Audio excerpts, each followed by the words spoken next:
जय श्री कृष्ण। अध्याय 3 श्लोक 41। आगे का वर्णन। अनुवाद। इसलिए हे भरतवंशियों में श्रेष्ठ अर्जुन, प्रारंभ में ही इंद्रियों को वश में करके इस पाप के महान प्रतीक का दामन करो और ज्ञान तथा आत्म साक्षात्कार के इस विनाशकर्ता का वध करो।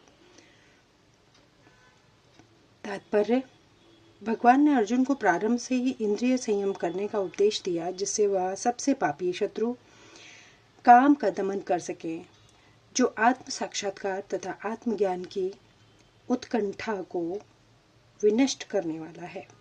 ज्ञान का अर्थ है आत्म तथा अनात्म के भेद का बोध, अर्थात यह ज्ञान कि आत्मा शरीर नहीं है। विज्ञान से आत्मा की स्वाभाविक स्थिति तथा परमात्मा के साथ उसके संबंध का विशिष्ट ज्ञान सूचित होता है। श्रीमद् भागवत गीता में इसकी विवेचना इस प्रकार हुई है। आत्मा तथा परमात्मा का ज्ञान अत्यंत गुह्य एवं रहस्यमय है, किंतु जब स्वयं भगवान द्वारा इसके विविध पक्षों की विवेचना की जाती है तो ऐसा ज्ञान तथा विज्ञान समझा जा सकता है।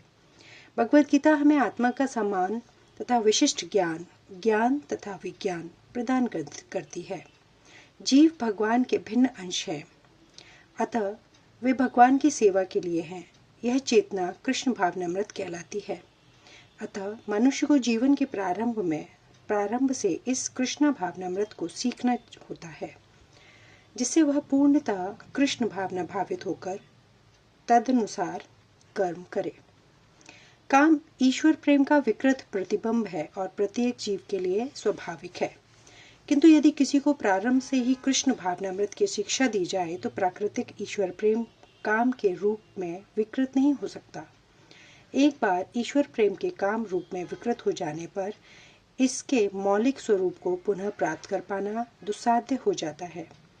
फिर भी कृष्ण भावनामृत इतना शक्तिशाली होता है कि विलंब से प्रारंभ करने वाला भी व्यक्ति के विधि विधानों का पालन करके ईश्वर प्रेमी बन सकता है।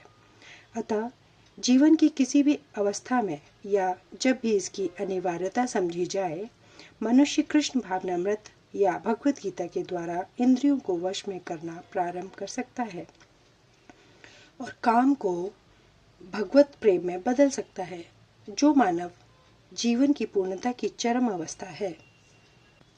श्लोक 42। अनुवाद। कर्मेंद्रियां जड़ पदार्थ की अपेक्षा श्रेष्ठ हैं।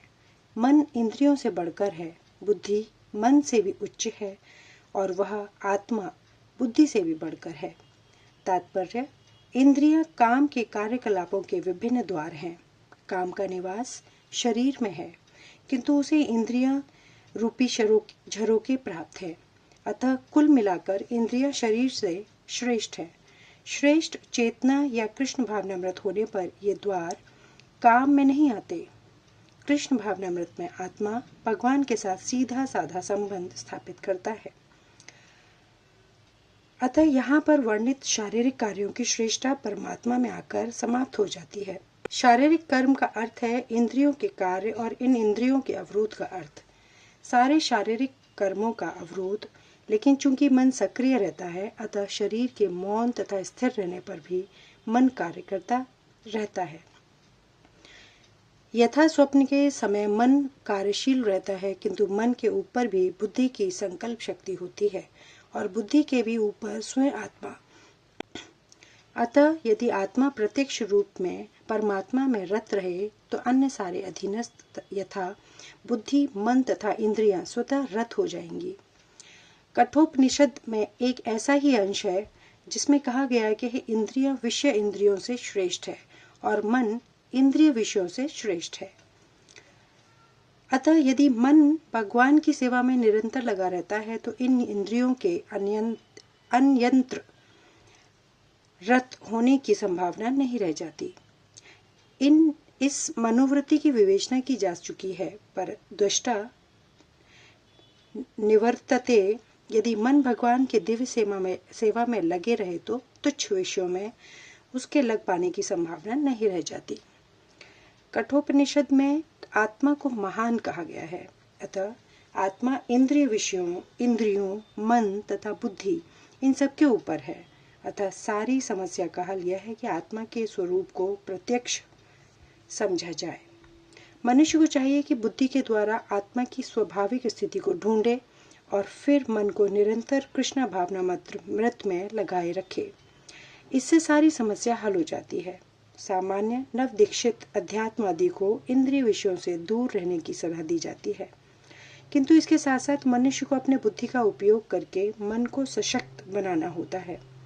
यदि कोई बुद्धिपूर्वक अपने मन को भगवान के शरणागत होकर कृष्ण भावनामृत में लगाता है तो मन स्वतः सशक्त हो जाता है। और यद्यपि इंद्रियां सर्प के समान अत्यंत बलिष्ठ होती हैं, किंतु ऐसा करने पर वे दंत विहीन सांपों के समान अशक्त हो जाएंगी।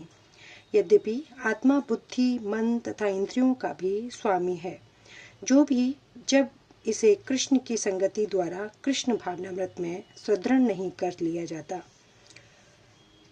जब तक चलायमान मन के कारण नीचे गिरने की पूरी संभावना बनी होती है। श्लोक 43। अनुवाद।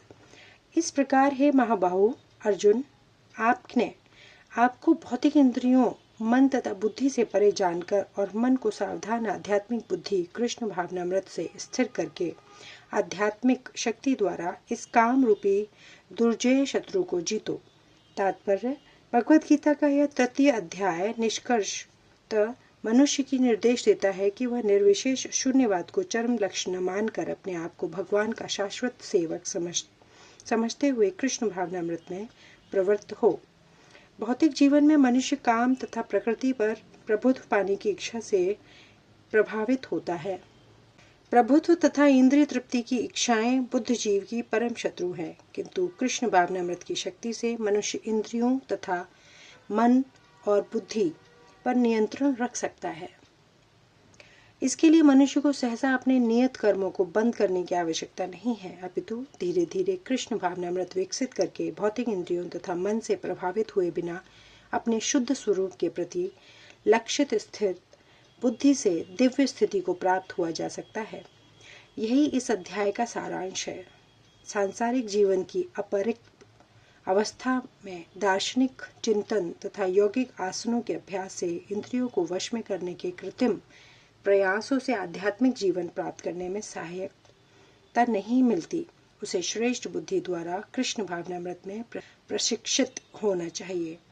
इस प्रकार श्रीमद् भागवत गीता के तृतीय अध्याय कर्म योग का भक्ति वेदांत तात्पर्य पूर्ण हुआ। अध्याय 4 दिव्य ज्ञान। आगे का वर्णन अगले वीडियो में। धन्यवाद। जय श्री कृष्ण।